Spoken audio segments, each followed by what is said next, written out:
Tantor Audio, a division of Recorded Books, presents The House of Beaufort, The Bastard Line That Captured the Crown, by Nathen Amin. Narrated by Graham Mack. Introduction. The Beauforts are a family often encountered when reading or studying the 15th century and the Wars of the Roses, although commonly relegated to supporting roles in the life and times of more prominent figures like Richard, Duke of York, Edward IV, and Henry's 4th, 5th, and 6th. They're always in the background, serving a king, counselling a king, and even fighting or against a king, while highly visible in the stories of others. However, rarely have the Beauforts been the focus themselves. Yet there were few family units more influential in the governance of England during the period, and none more devoted to defending the Lancastrian dynasty, whether against France in the last vestiges of the 100 Years' War, or against the House of York in a new war of a very different kind. Born as bastards to a mighty prince, the Beauforts were the right-hand men of their royal kinsmen, amassing considerable authority on the national and continental stage.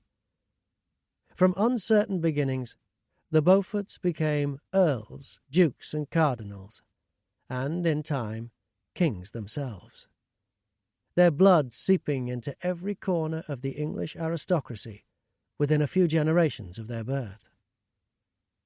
Many questions arise when one reflects on the lives and times of this intriguing family. Where did the Beaufort name originate? And how did they support their half-brother, Henry IV, and nephew, Henry V, during their various military campaigns, both at home and abroad? Was Cardinal Beaufort as corrupt and scheming as Shakespeare suggested? Did Edmund Beaufort father Catherine de Valois' children? Why were the Beauforts targeted by the Yorkists during the War of the Roses? And just how weak was the Beaufort-descended Henry Tudor's claim to the throne in 1485? The story of the Beauforts, of their rise, fall, and rise again, is the story of England during the 15th century, a dramatic period of war, intrigue, and scandal. It's a story that deserves to be heard, not merely in relation to their father, John of Gaunt, their Lancastrian or Yorkist royal cousins, or their Tudor successors, but rather in its own right.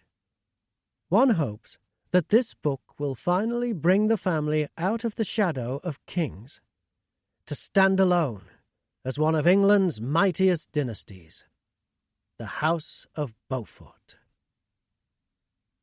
Nathen Amin, York. Prologue. 30th of October, 1485. Westminster Abbey. Sirs, here is present Henry, rightful and undoubted inheritor, by the laws of God and man, to the crown and royal dignity of England. St. Edward's crown, resplendent in all its golden glory, was being held above the brown-haired head of a slender 28-year-old who had, until 2 months earlier, been a stranger to the country he was now invited to rule. The small blue eyes of this new King of England were focused, his mind resolute, and this very day was the will of God. Many in the kingdom, not just the man now occupying the throne, interpreted the victory of his disparate army on a bloody battlefield under the Leicestershire sun as divine judgment. In his left hand he held a golden sceptre, topped with a cross, while in his right hand he clutched another sceptre, mounted with a dove. The former represented his new temporal power, while the latter symbolized a monarch's spiritual authority, both of which were now vested in the royal person of Henry Tudor. The venerated, if aged, hands that held the crown belonged to Cardinal Thomas Bouchier, Archbishop of Canterbury, and a clergyman who had witnessed the turmoil and tragedy of the previous 40 years at close quarters. Due to the cardinal's growing infirmary, he was ably assisted during the ceremony by Peter Courtenay and John Morton, bishops of Exeter and Ely respectively, and men who had spent considerable time with Henry in exile, establishing close relations with the man they now sought to serve.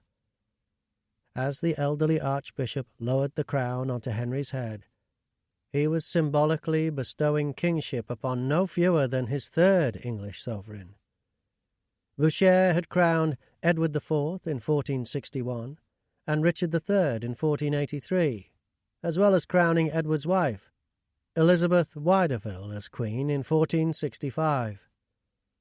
The name of Henry Tudor was now added to that prestigious list. As would become standard for Tudor public ceremony over the next century, no expense was spared on the opulent occasion. There was good reason for this. Henry VII had been an unknown stranger to his new subjects before the Battle of Bosworth, and he was keen to ensure he converted any doubters with lavish festivities to mark his accession. From day one, the Tudors readily acknowledged the need to put on majestic displays to conceal any flaws in their claim to the throne. It's unsurprising to later hear the King's Court historian, Bernard André, describe the occasion as a most excellent coronation. The Tudors had arrived. Throughout the day, the king appeared glorious in the new garments procured for the ancient rituals. Significant sums of money had been spent on items such as a velvet jacket with black and ermine furs, while during the day he proudly bore a surcoat crafted from fine blue cloth. Henry augmented his regal costume with a long gown of crimson cloth of gold, and also had robes fashioned from crimson velvet and satin. A luxurious doublet of cloth of gold, as well as another doublet of black satin, had also been tailored for the king, who cut a glittering figure in front of his curious subject. London's goldsmiths, embroiderers, and cloth merchants had clearly done brisk business in the weeks preceding the coronation. Apart from the king, the coronation of Henry VII represented the triumph of several other individuals among his affinity. Many had recently been granted estates and titles from an appreciative Henry, and the ceremony was as much their celebration as it was the king's.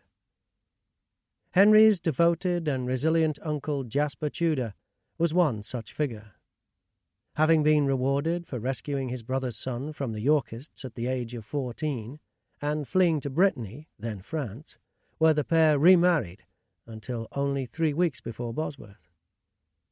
It was Jasper who was given the fitting honour of bearing his nephew's crown through the abbey, while others given prominent roles included Thomas Stanley, recently created Earl of Derby, and stepfather of the king, and John de Vere, 13th Earl of Oxford, a skilled commander who'd been integral in securing victory at Bosworth. Derby was entrusted with bearing the sword of state during the procession, while Oxford was granted the honour of bearing the king's train. Throughout the ceremony, the loud lamentations of an anguished woman threatened to disrupt the solemn proceedings. The tearful lady in question was the king's beloved mother, Lady Margaret Beaufort, Stanley's wife, and widow of Henry's father, Edmund Tudor, Earl of Richmond. It was apparent the Countess had become stricken with fear for her only child, perhaps anticipating a series of threats to his person once settled upon the throne. During the funeral sermon given by Bishop John Fisher after Margaret's death in 1509, her behaviour during the coronation was recalled, with Fisher noting how she would dreadle with adversity, and that when the king, her son, was crowned, in all that great triumph and glory, she wept marvellously. Margaret's reaction seemed extraordinary when one considers the moment's occasion.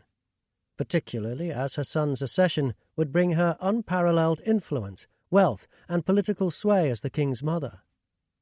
What had prompted such a tearful outpouring of dread? For Margaret, her only child's coronation represented not only the unlikely triumph of the Welsh-born Tudors, but also that of their own ancestors, the Beauforts. The family traced their origin to 1372 and the birth of Margaret's grandfather, John Beaufort, an illegitimate son of John of Gaunt, the exceptionally wealthy Duke of Lancaster and the third son of Edward III. The Beauforts were, therefore, royally descended, and after their retrospective legitimization in 1397, became loyal adherents to the first three Lancastrian monarchs, amassing considerable influence in the process.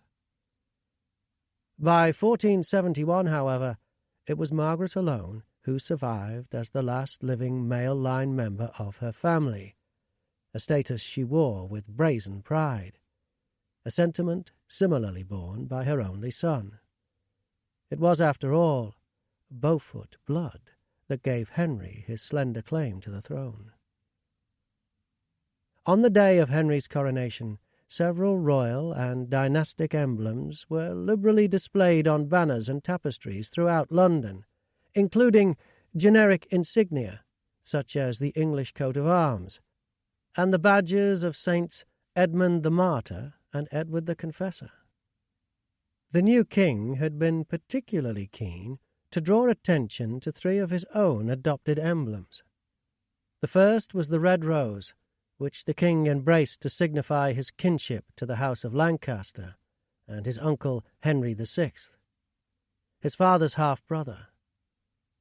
The second was a red dragon, an ancient symbol purportedly borne by the 7th century Welsh king, Cadwallader, from whom the Tudors claimed descent.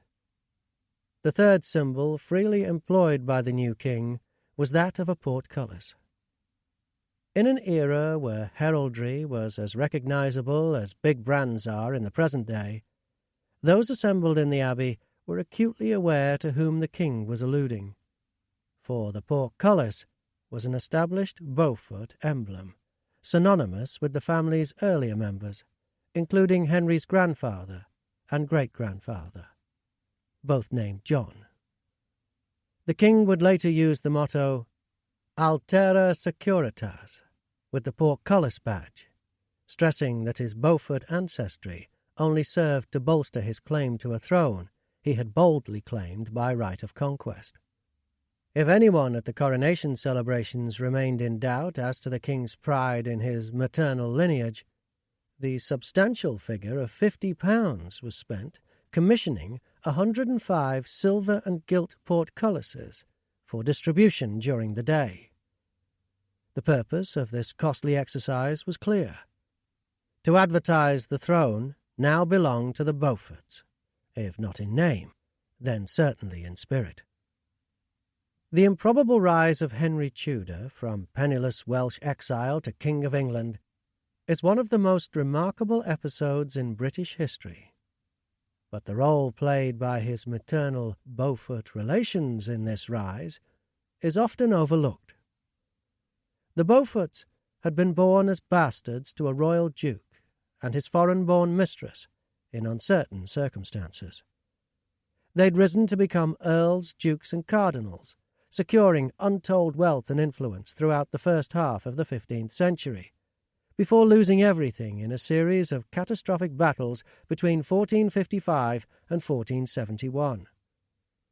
It was the gradual collapse of this mighty family during the Wars of the Roses that paved the way for Henry Tudor to take up the Beaufort cause in lieu of his mother. The Tudor triumph represented the resurgence of the Beauforts. And yet, in the momentous setting of Westminster Abbey, and amidst the unbridled merriment of those present, Margaret Beaufort right tenderly wept.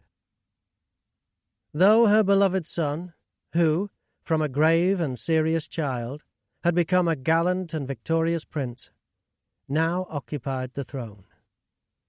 The tribulations of her family had preconditioned the Countess to presume that soaring heights were inevitably followed by crushing blows.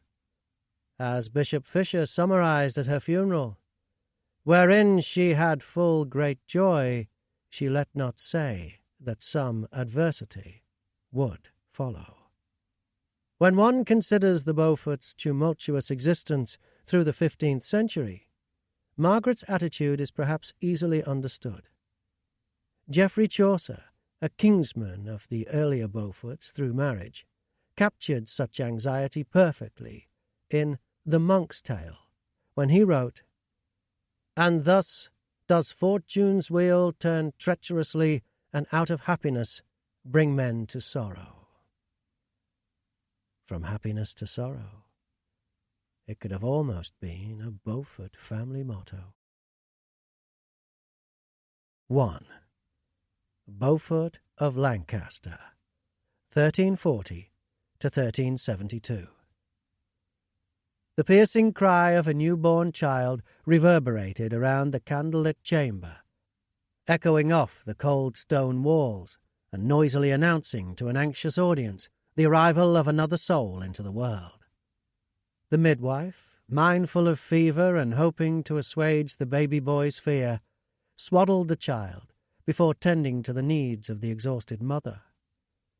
As with all births during the medieval period, there was an enhanced risk of both mother and child succumbing to the after-effects of the birthing process. So the most pressing concern of those in the room was to ensure the pair's survival. Postpartum infections were a particular concern, regardless of the wealth and status of those involved. The midwife's duties during the 14th century included cutting the baby's umbilical cord and evaluating the body for any noticeable physical deformities. The mother, after a traumatic experience without the aid of modern pain relief, was expected to rest in the darkened lying-in chamber for up to a month, particularly if she was of the noble classes. In keeping with Catholic doctrine, the baby boy was baptized shortly after his birth, with a priest washing away original sin and cleansing the child of any evil. The particular child was christened John, taking the name of his father, John of Gaunt, 1st Duke of Lancaster and one of the mightiest noblemen in the kingdom. The boy's grandfather was the King of England, the gallant and noble King Edward III, who had occupied his throne for more than 40 years. This was a baby with an impeccable parental ancestry, which included 8 kings of England, dating back to William the Conqueror, and connections with most European royal houses. Although the birth of a son to such a prominent figure as the Duke often prompted ostentatious celebration, there were no such festivities for baby John. The details of the birth do not exist in the records, and the event was ignored by the chroniclers. There was good reason for this. John was born out of wedlock, and as a bastard was of little interest to anyone outside his immediate family. His mother was Catherine Swynford, a widow who'd been the Duke's mistress for many years, and although later developments suggested her relationship with the Duke was founded on mutual feelings of affection, perhaps even love, the situation at the time of their son's birth was complex. Gaunt may have been by far the richest and most powerful member of the aristocracy, but he was also a married man. Out of consideration for his wife, the Castilian Infanta, Constance, through whom he held great dynastic ambition, a degree of discretion was prudent. The precise particulars of John's birth are, therefore, scarce. The date is uncertain, while the location also remains unidentifiable. There is, however, circumstantial evidence to put forward some theories about the event. A series of gifts and grants were made to Catherine by the Duke over 13 months, in 1372 and 1373, perhaps an indication of a sudden change in her physical condition. On the 1st of May 1372, Gaunt bestowed a gift of £10 upon Catherine, while 2 weeks later another grant was issued for an annuity of 50 marks. On the 20th of June, Lady Swynford was granted wardship of the Lincolnshire lands of her late husband, while just over a year later, Catherine was presented with the gift of 3 bucks.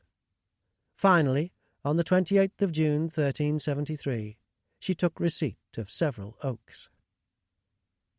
Although such generosity may be casually explained as the romantic offerings of a man to his mistress, the nature of these grants suggests a concerted attempt to enhance Catherine's living conditions. It seems rational to suggest this was because she was with child during his 12-month period, and Gaunt felt duty-bound to provide for the widow he had impregnated during the course of their affair. It also seems reasonable to propose that the birth may have taken place at the manor of Kettlethorpe, in the heart of Lincolnshire, one of the estates she inherited from her deceased husband. As a bastard, baby John required an appropriate surname. He had no entitlement to his mother's married name of Swynford, and it wasn't proper for him to use his father's title. The names John Swynford or John Lancaster were, therefore, rejected as possibilities. The matter was settled when the decision was taken, presumably with Gaunt's endorsement, to bestow upon the child a name inspired by a former French possession of the Duke. The bastard was henceforth known as John Beaufort, the founding member of the dynasty that would conspicuously bear his name for the next century.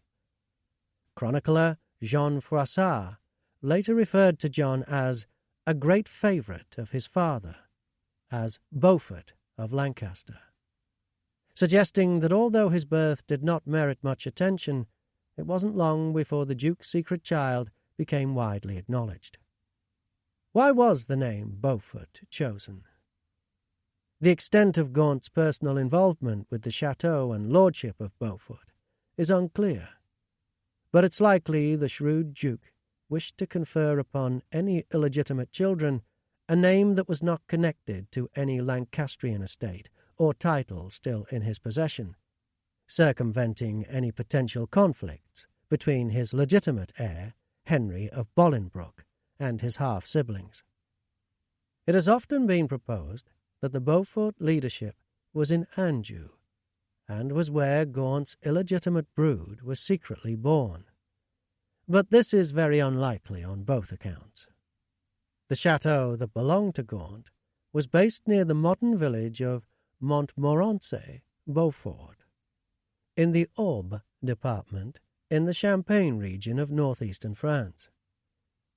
This lordship became part of the Lancastrian estates through Blanche de Artois, the niece of King Louis IX of France, Queen Consort of Navarre, by virtue of her first marriage, and ancestors of the Lancastrians through her second marriage to Edmund, 1st Earl of Lancaster. Blanche came into ownership of the castle and lordship of Beaufort in 1270, and brought it to her marriage to Edmund in 1276. It was eventually inherited by their eldest son Thomas, and after his execution in 1322, by his younger brother Henry, the third Lancastrian Earl. As husband to the granddaughter of the third Earl, John of Gaunt inherited the entirety of the Lancastrian estate shortly after his marriage, including Blanche de Artois' lordship of Beaufort.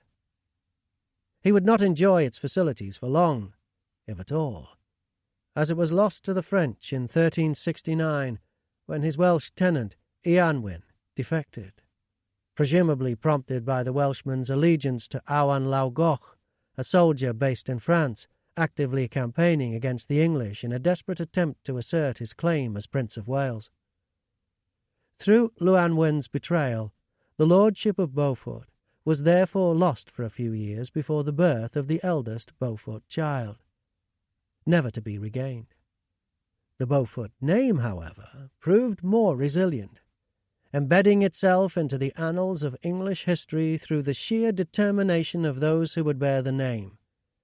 From the moment John Beaufort was born, probably in the Lincolnshire area his mother considered home, the destinies of the houses of Beaufort and Lancaster became irrevocably entwined. They would rise together and ultimately fall together. John Beaufort was not the first child for either of his parents, who could hardly be accused of indulging in the recklessness of youth. At the time of John's birth, Catherine was probably around 22 years old, while the Duke was a decade older. Catherine Swynford was born Catherine de Roet around November 1350 in the county of Hainault, a self-governing lordship within the jurisdiction of the Holy Roman Empire. Her father was a renowned soldier named Pon, or Pon de Roet, and he was associated with the retinue of Philippa of Hainault, daughter of the Duchy's Count William I. On the 24th of January, 1328, Philippa became Queen of England following her marriage to Edward III in York Minster, and as a result, many of her countrymen followed her across the English Channel, including Pon de Roet. Pon's service in the Queen's entourage was recognized by Edward III, who knighted the soldier and appointed him King of Arms of Gay-Ian. His opportunities for social progression in England were not limitless, however, and he secured a position with the Queen's sister Margaret, the consort of the Holy Roman Emperor, shortly afterwards. Considering his status as a servant of his Queen Philippa, it is somewhat ironic that only 2 decades later the two Hainaulters would be mutual grandparents for the first generation of Beauforts. Shortly after Pon's withdrawal to the continent, young Catherine de Roet became a ward of the Queen and was raised amid the glamour of the royal court, imbuing her with the confidence to socialize effortlessly with nobility during adulthood. By 1365, the teenage Roet girl is known to have been married to Hugh Swynford, a son of Sir Thomas de Swynford of Kettlethorpe in Lincolnshire, as she is referenced under the Swynford name after receiving private mass from John Buckingham, Bishop of Lincoln. For a prelate like Buckingham to conduct mass personally for Catherine is indicative of her noteworthy connections, even at this early point in her life, and she is indeed noted in the bishop's register as a servant of Blanche, the Duchess of Lancaster, and the first wife of Catherine's future lover, John of Gaunt. Was Catherine hearing mass in private because she was particularly pious? Or were there circumstances compelling her to seek the blessings of God? Although the Swynford marriage was a respectable union, decamping to rural Lincolnshire may have proved disheartening for Catherine. Though she was now the lady of the manors of Kettlethorpe and Colby, her husband's inheritance was mediocre at best. Kettlethorpe's lands, about 10 miles northwest of Lincoln, were prone to flooding due to their proximity to the River Trent, while the land at Colby, estimated to be about 90 acres in total with 15 reserved for pasture, was regarded as sandy and stone due to its lack of cultivation. Though there were no existing documents to speculate on the relationship between husband and wife, the Swynford marriage did produce 3 children in short succession: Blanche, Thomas, and Margaret. Their dates of birth are unknown, but all 3 appear to have been born during the mid-1460s, with consecutive pregnancies occurring despite Sir Hugh's regular absence due to military commitments. If the teenage Catherine was not enamoured of her meagre livelihood in Lincolnshire, she had nevertheless fulfilled her marital obligations in providing her husband with a male Swynford heir.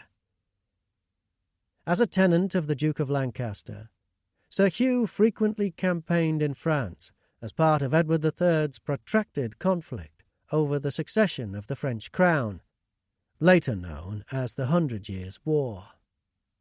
In 1366, Swynford was based in Aquitaine in southwestern France, and apart from sporadic recuperative journeys back to England to visit his growing family, was fighting abroad until his death